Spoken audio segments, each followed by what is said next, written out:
জীবন বাঁচানোর কথা যে ওষুধের, এবার সেই ওষুধেই মিশছে ভয়াবহ সব রাসায়নিক।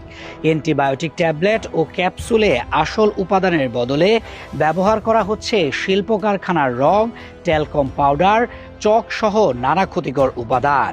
ফলে রোগ সারানোর বদলে ভেজাল ওষুধই হয়ে উঠছে মানুষের শরীরের জন্য নীরব বিষ।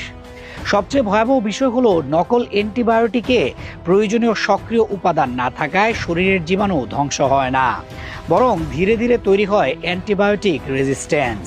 অর্থাৎ ভবিষ্যতে গুরুতর সংক্রমণের সময় প্রয়োজনীয় অ্যান্টিবায়োটিকও শরীরে কাজ নাও করতে পারে। ভেজাল ট্যাবলেট ও ক্যাপসুলের ওজন বাড়াতে ব্যবহার করা হয় চক বা ট্যালকম পাউডার, আর আসল ওষুধের মতো রং দিতে কখনো মেশানো হয় ক্ষতিকর ইন্ডাস্ট্রিয়াল ডাই ও অন্যান্য রাসায়নিক। এসব বিষাক্ত উপাদান শরীরে প্রবেশ করে লিভার, কিডনি ও রক্তের উপর গুরুতর প্রভাব ফেলতে পারে। দীর্ঘদিন এসব উপাদান শরীরে জমতে থাকলে তৈরি হতে পারে আরও ভয়াবহ স্বাস্থ্য ঝুঁকি।